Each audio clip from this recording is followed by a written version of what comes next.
What's up, witches, and welcome to Salem, the weirdest place on earth. This is a bit of a strange video, and I apologize up front for any weirdness that occurs as a product of me trying to talk about this. I'm just going to kind of go off the cuff here and not do too much editing or anything and just sort of talk about how I've gotten to this point, what I'm doing and why, and how you can follow along with this journey if you are interested. First off, I'm going to do like a different angle than I normally do so you can see a little bit of my bookshelf back here.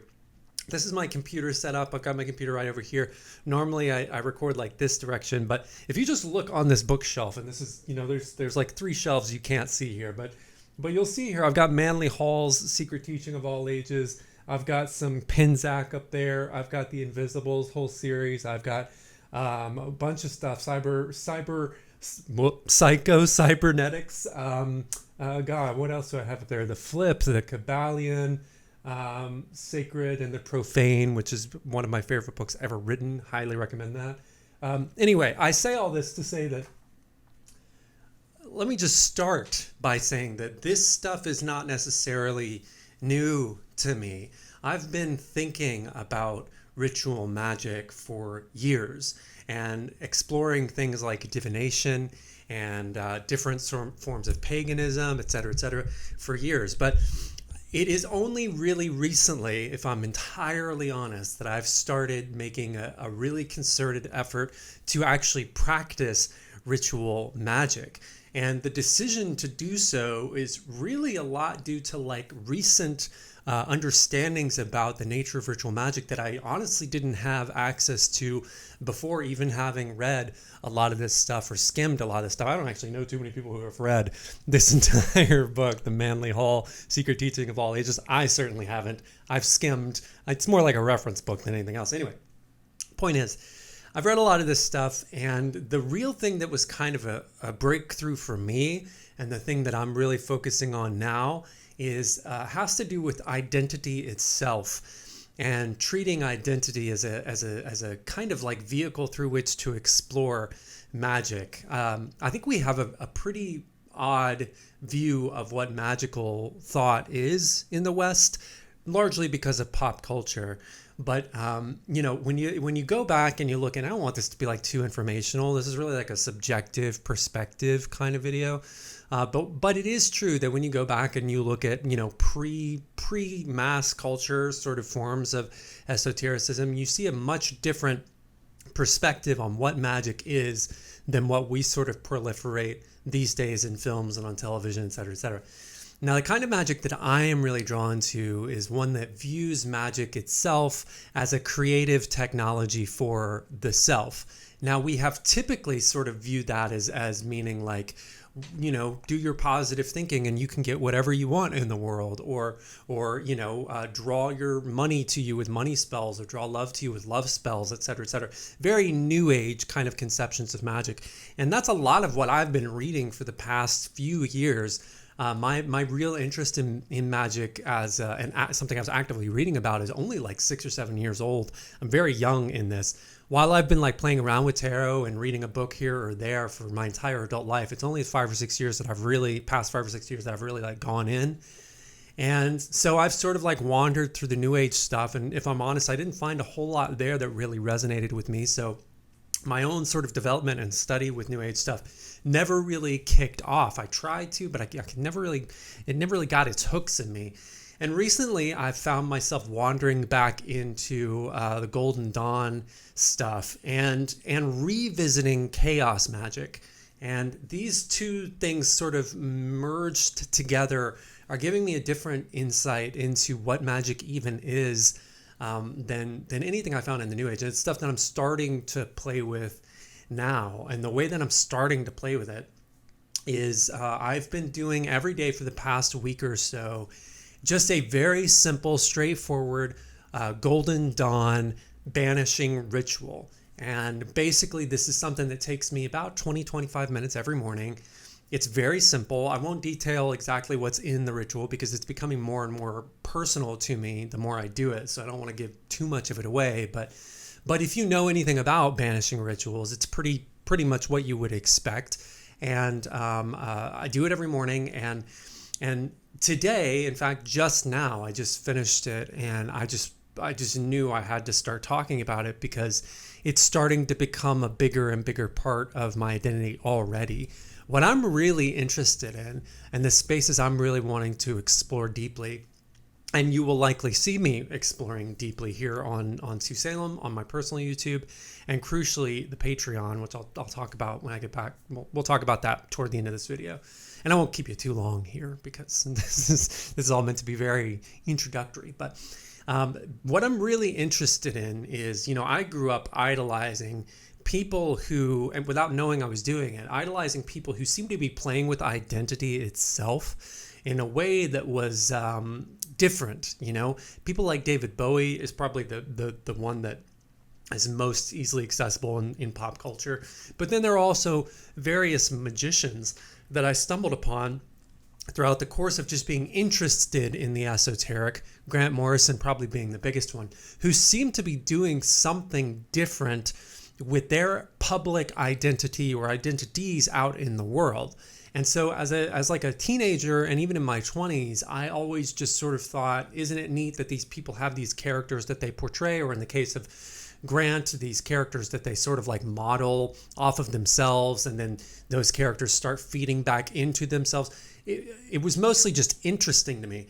It's only in the last couple of years that I've started to see the really concerted effort on the part of these artists and magicians to cultivate an environment within themselves by which they can play around with magical thought as fed through an identity construct. Very heady idea, right? But the basic idea is that if you imagine that magic is a technology for self, but you kind of disrobe yourself of the idea that that necessarily means that what it's meant for is to improve self, then you can open up this vista in your mind, which is like, well, okay, well, let's say I have a self that is meant to explore a certain magical ideology, a certain magical set of beliefs, a certain way of being in the world. And the way that I decide that I want to explore that stuff is through a construct, it's through a character. And I'm going to present myself as that character within certain parameters and see what sort of new understanding I can glean from being this person, being this thing. The very interesting about that is when you go and you look at a Bowie or a Prince. I would say Prince kind of fell into this a little bit. You look at someone like that and you look at what they themselves said about these characters that they were creating, about what it was like to have gone through the process of being in these characters for extended periods of time.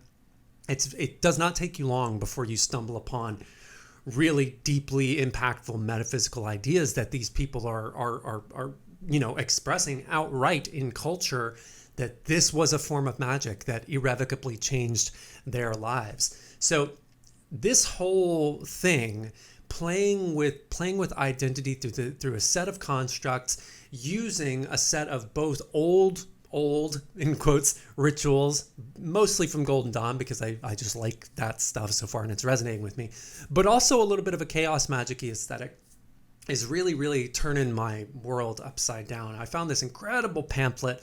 I'll include it in the description below so you can check it out if you want.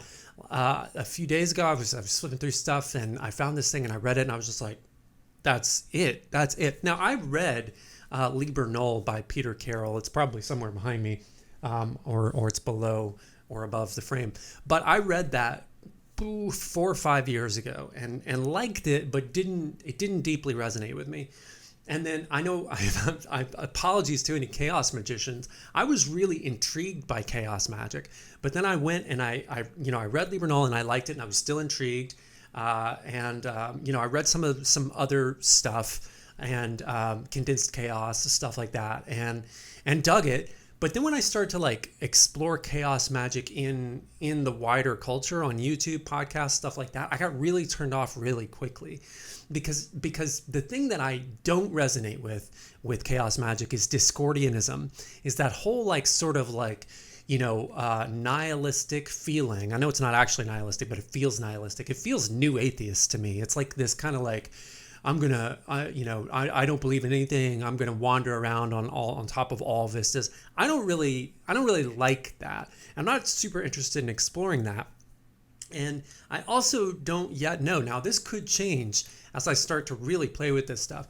I don't yet know that that's as valuable as having a sort of neutral self and then creating constructs that you're sort of like embodying them, but you're always returning to neutral self, and you're sort of like letting these constructs inform the neutral self, but you're not ever letting these constructs overtake neutral self. Now that could just be me from this vantage point of like being very early in this work and not yet knowing if it's going to be necessary at some point to just let these constructs completely overtake neutral self. But it just feels like to me, if the goal isn't like I want to get stuff, like I want to get money, I want to get fame, I want to get love, if that's not the goal, if the goal is just like transcendence, if the goal is, which is my goal, which is to say pathways out of the sorts of thoughts and beliefs and structures which have led to a lot of deprivation, despair, and misery and depression in me personally, and which I also see modeled out in culture too. And I think there's a two-way relationship there between me getting those things from culture and me putting them back into culture. So if the goal is to transcend those things, which that is the goal for me in Magical Thought, period, I'm not super interested in using magic to get stuff. I'm more interested in playing with it as a creative technology to create versions of self, shades of self that are able to transcend these oppressive systems, these oppressive thought forms that I have adopted, that I have created in many cases. Transcendence, transcendence, transcendence. If that's the goal, then it only makes sense to me that you would hold on to a neutral self, and these sort of constructs are sort of like soldiers in the field that you're going out and you're playing with, and then you're bringing information back. You're bringing information back. You're bringing information back. Now, crucially, luckily, I happen to be alive in 2020 in one of the eras where you can actually do this stuff publicly very easily. You can play with identity on the internet as long as you're vocal about that is what you're doing. You know, you're on. You can do it. And so I'm going to start doing it. I don't know how much of that is going to bleed over into 2 Salem. I would be curious to see if you watching this would want to see a bit of that. I do know that I am changing the whole way. You know, every November, I sort of have this moment where I reflect on everything that 2 Salem has done up through that year, because November is, well, just for me, I like the pagan wheel of the year. I identify with it. It makes sense to me. Part of the reason it makes sense to me is because October is, for the past few years since I've started going to Salem, October is like crazy for me every year. And so November is just this like, whoa, it's just this decompression. And I'm reflecting on what the last year was like. And this year, October for 2 Salem was really cool. We had this audio drama, which I am doing a follow-up, and it is wildly, well, we'll see, but so far it is wildly different than what we did with Salem's Ghosts, the Salem Witch Trials audio drama. The only similarity so far, we'll see, this is something else that I'm updating on the Patreon. I'm doing vlogs on the Patreon that are like an hour long, where I'm talking about the process of writing and making the next audio drama. And hopefully when we cast it and everything, I'll be able to like record the rehearsals if all the actors are cool with it, or record parts of the rehearsals and post them. We'll see. But right now it's wildly different than the first one was. We also had a bunch of really good interviews. The podcast finally got sorted out after a bunch of technical issues, so it started coming out regularly. There are more interviews coming up that are super cool. We have a writer on the site. Her name is Ellie. She's fantastic. She's going to start doing stuff with the YouTube channel as well. I'm starting to work with people who are sort of in like the manifestation crafty sort of space, because as you can tell, I'm really interested in magical technology, magic as a technology to achieve these sort of like tangible, interesting, real world results that you can look at and examine. And one of the things that I've seen out in the world that interests me to that end, you see this in Salem, in House Witch. That's probably the best exemplifier of it. Look up House Witch if you don't know what that is. It's a store in Salem, but it's way more than that. It's like an online brand. There's a book. It's a whole universe really. But there's this emergent idea that witchcraft and ritual magic when fully, kind of let in deep down, and I don't have good vocabulary for it yet. That's why I'm stumbling around this a little bit. Early days, but when let in deep down and treated as a creative technology, it can sort of be more, I don't know, all-consuming, more useful, more easier to approach for the outsider, that sort of thing. Anyway, I'm going to play with it, but part of what we're doing on 2 Salem is starting to look at some of that, starting to say, okay, what if we talk about direct manifestation through stuff that anyone can join us in doing? So that's coming up.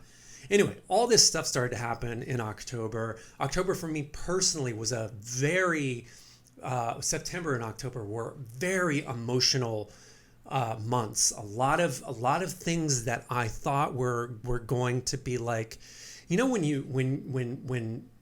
you decide that you're going to believe in something, and it's hard for me. It takes me a long time to decide to believe in stuff personally.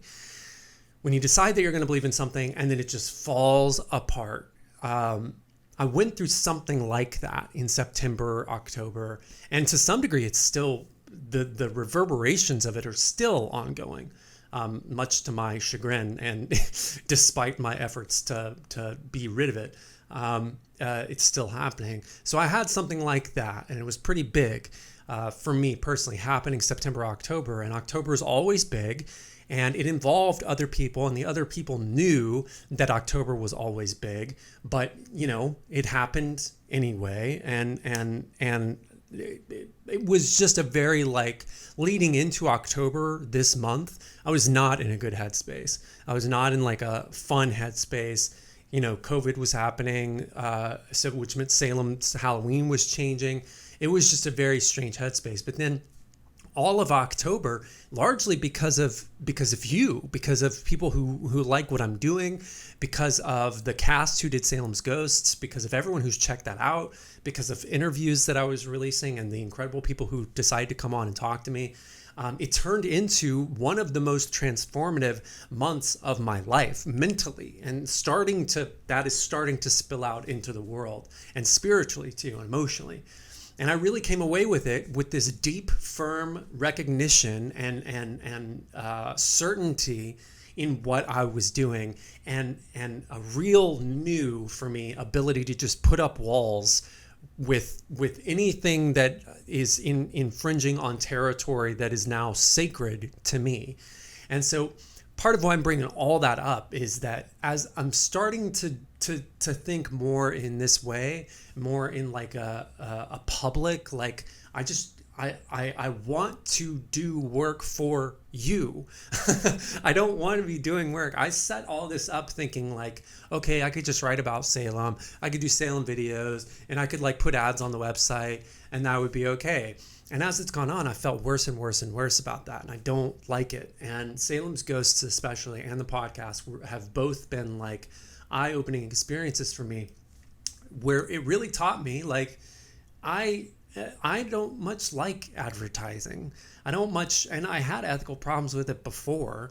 And so I'm changing everything I'm doing to be more in line with a fan support kind of system.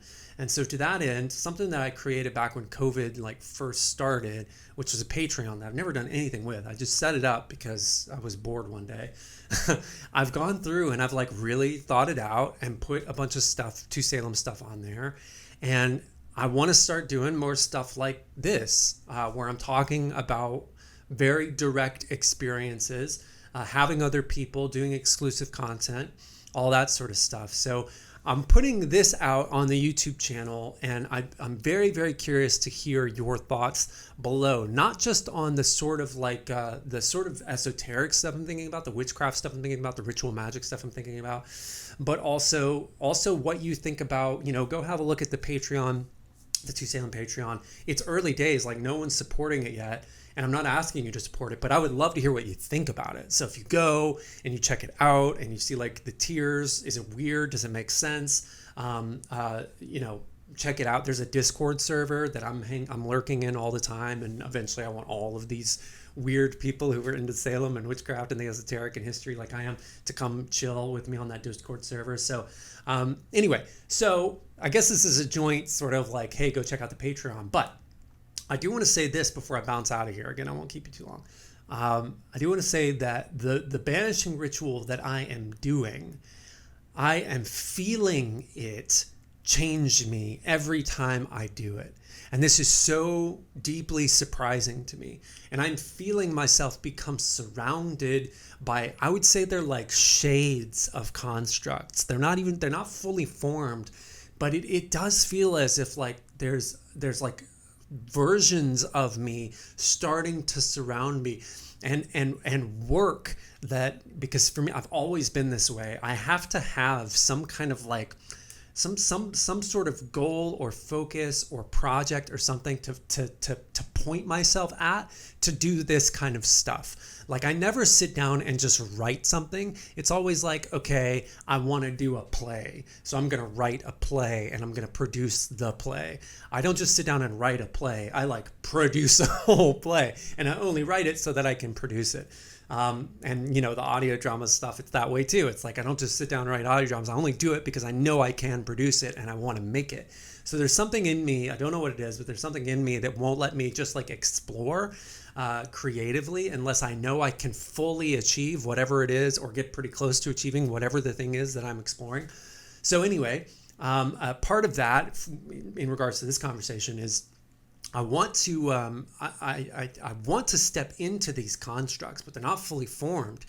But it's starting to ways to work with them are starting to appear in my mind out of nowhere. Projects that I could do, exploration, very publicly on the internet, here on YouTube. Some of it would be to Salem stuff. Some of it would be like my own personal channel stuff, but I'm not sure where the distinction there is, or if there should be one at all. So this video is also kind of a, what do you think about that? Is you know, you guys are the lifeblood of what I am doing, and I'm so energized the past few months by your support and your engagement, and getting to know some of you personally has just been like mind-blowingly cool. So what do you think about I put this in the comments, what do you think about putting this kind of journey past this video out onto the YouTube versus putting it on the Patreon as like just for like fans, for people who really want to like keep up with what's going on? I will say though, just to put a little button on this, because the video is called I Started Doing Ritual Magic and Here's What Happened. Here's what happened. As these constructs are appearing, I've noticed, and I've taken this straight from chaos magic, I started doing different things physically. I'm sorry if this is disgusting, but I have like a lot of chest hair as a man, and back hair, and a lot of I'm a hairy dude. I just shaved it all. I shaved it all today just to do it. A good friend of mine who is kind of going through this with me, she's probably watched this video, what's up? She suggested that I just go dance to in my car. I didn't do it in my car. I did it here in this room in which you're joining me. I just go dance to a song that I really love, and like wildly dance, but dance in like a Spider-Man 3 sort of Tobey Maguire walking down the street kind of way, like thinking that everyone is super into what I'm doing, that sort of dance. So I put on Goldfrapp Strict Machine, and I just was like the Glastonbury, I think it's Glastonbury performance of Strict Machine, and that's one of my favorite jams of all time, and I just let it go. I turned on I have like colored lights that are synced up to an app that can change any color you want, and so I turned them on like pink and blue, and I just like, I lost it. I'm saying all that to say that like after this experience of like starting to change physically, I don't dance normally, I'm starting to do different physical things. I'm noticing there's something about the body. You can see me like, this is involuntary, these movements that are happening right now. I am not in control. There's something about the body that is like that feels like it is a direct pathway into whatever this identity stuff that I'm starting to play with is gonna be. So if you know anything about that, send me links, put it down below. I want to hear what you think about all of this stuff. This is really me like opening up the floor. Let's talk about it. So I've been doing ritual magic for a week. Depending on what you guys say, depending on how you feel about it, I'll keep posting about it here. I'll definitely post about it on the Patreon. I'm super excited to see what's coming. Already, my you can see the excitement. My mind is changing and I can feel it, and it's scary. It's a little weird. It's a little tingly in a way that I'm not used to, but man, is it welcome. Man, am I ready for something like this. Man, am I ready to like take this leap into whatever this new territory is. That is all for today, bitches. I want to start doing this thing, and I didn't get a glass. I was going to get a glass of whiskey or champagne or something to do this with, and I didn't. So here's my water bottle. I'm gonna start closing out the videos by just toasting you, because to Salem kind of sounds like it's a toast. So from here on, I'm gonna toast to Salem, toast to you. Stay weird, witches. Look at me sucking my little nozzle like a baby. See you next time. Bye.